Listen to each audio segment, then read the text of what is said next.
कालेरी ढाणी की इस पावन धरती पर झुंझुनू विधानसभा की चुनावी सभा में मंच पर विराजमान लालपुर ग्राम पंचायत के आपके जाने पहचाने आपके सेवक परम सम्माननीय गिरधारीलाल जी स्वामी साहब, संघर्ष की प्रतिमूर्ति परम सम्माननीय श्री राम जी कोमेर साहब, अलीपुर पंचायत के प्रिय सरपंच अजीत भांगू, झुंझुनू नगर परिषद के बहुत ही सक्रिय श्रोते पार्षद श्रीमान प्रमोद जी बुढ़ानिया एवं मंच में विराजे सभी ग्राम के बहुत ही अति सम्माननीय और विशिष्ट जन श्रीमान जगदीश प्रसाद जी, श्रीमान बिरबल राम जी, बनवारी लाल जी चावला, भीमाराम जी कटारिया, महावीर प्रसाद जी सिरोवा, राम कुमार जी भास्कर जी, मोहनलाल जी सैनी, प्रकाश जी फौजी, चंकी जी, मेरे बहुत ही नजदीकी दोस्त, 8वीं तक हम साथ पढ़ते थे, मानीलाल जी, लक्ष्मण जी एवं मंच के समक्ष विराजमान बहुत ही सम्मानित बड़े बुजुर्गों, हम अमर साथियों, युवाओं जिनके कंधों पर भावी भारत का जिम्मा है, और आगे रह के मेरी माताओं, बहनों और बेटियों, और इनके अलावा आसपास से ग्रामीण अंचल से पधारे हुए सभी सम्माननीय जनप्रतिनिधि व नागरिकों, आज इस चुनावी सभा में मेरे पूर्व प्रखर और प्रबुद्ध वक्ताओं ने मेरे बारे में और जो उम्मीदवार हैं उनके बारे में काफी कुछ बता दिया। मैं पुनरावृत्ति नहीं करना चाहता, लेकिन संक्षिप्त में आप लोगों से मैं निवेदन करना चाहूंगा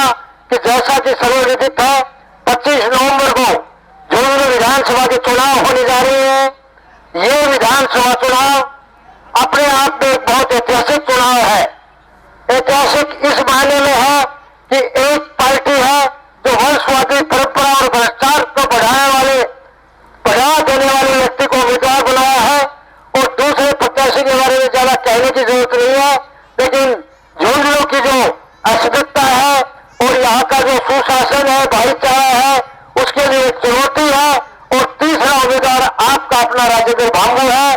आप लोगों को ये निर्णय करना है कि आपको झुंझुनू विधानसभा की बागडोर किस नेतृत्व को देनी है। आज लेकिन कालेरी ढाणी को के बारे में मुझे कुछ कहने की जरूरत नहीं है। मैं पिछले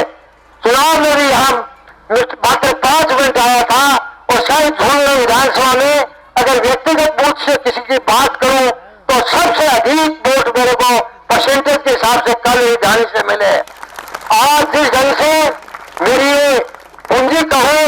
या मेरी शक्ति कहूं, ये युवा जो इतनी बड़ी संख्या में यहाँ उपस्थित है, और इसके अलावा विशेष रूप से मेरी माता और बहनों और बेटियां जो इतनी बड़ी संख्या में यहाँ उपस्थित है, और इस बात की प्रतीक है कि यहाँ के बूथ को देखने की जरूरत नहीं है। यहाँ ये बूथ कालेरी ढाणी पूरे विधानसभा में नंबर 1 रहेगा। इस बात का मैं आप लोगों को विश्वास दिलाता हूँ।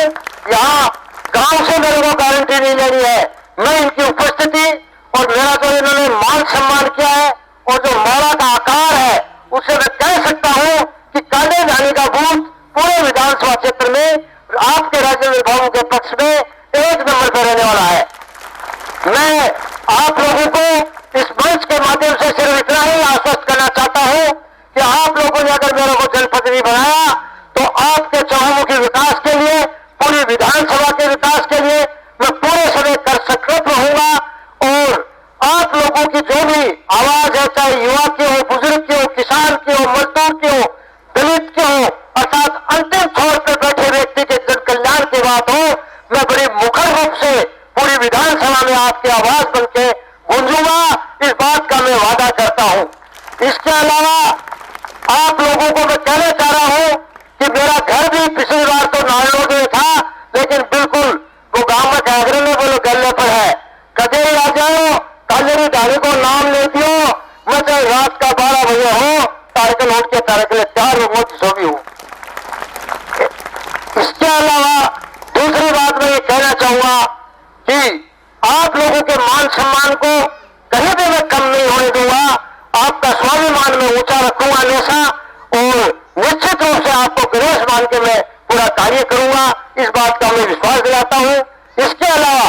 इस चुनाव के बाद जब आप मेरे को जनप्रतिनिधि चुनोगे तो यहाँ अपने पूरी विधानसभा में पेयजल की बड़ी समस्या है, चाहे पीने का हो चाहे सिंचाई का हो। इसके लिए जो कि 1994 मई में यमुना समझौता जो लागू हुआ था,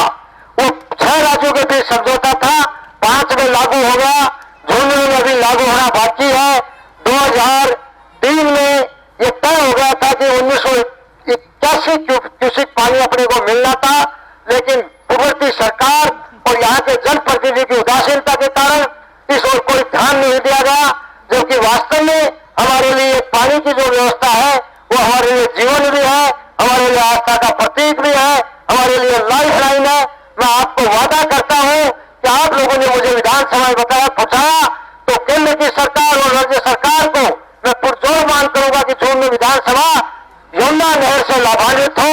अगर किसी कारण से मेरा सहयोग सरकारों ने नहीं दिया तो आपसे सहयोग लेके सड़क से लेकर सदन तक इसके लिए संघर्ष करेंगे और यमुना नहर का पानी हम लाते रहेंगे।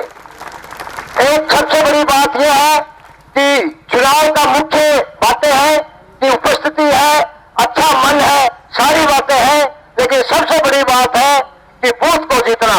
और बूथ वो पार्टी जीतती है जिसके पास यूथ और मात्र शक्ति हो। दोनों चीजें मेरे पास काली गाड़ी में है, तो इसलिए युवाओं से और महिलाओं से मेरा आग्रह है कि 25 तारीख को सुबह जल्दी उठ के स्नान करके आप ईवीएम मशीन के पास जाके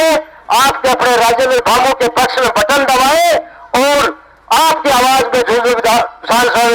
राजस्थान विधानसभा उठास को इस योग्य मुझे बनाए। आप लोगों ने जो मुझे मान सम्मान दिया, मैं बड़ा गदगद हूं, बड़ा अभिभूत हूं। आज इस छोटी सी डाली में इतना बड़ा मान सम्मान आपने दिया, इसके लिए मेरे पास शब्द नहीं है, लेकिन अंत में मैं ये वादा करता हूं कि इस मान सम्मान का मैं आपका जो कर्ज है उसको ब्याज सहित चुकाऊंगा, इस बात का मैं वादा करता हूं।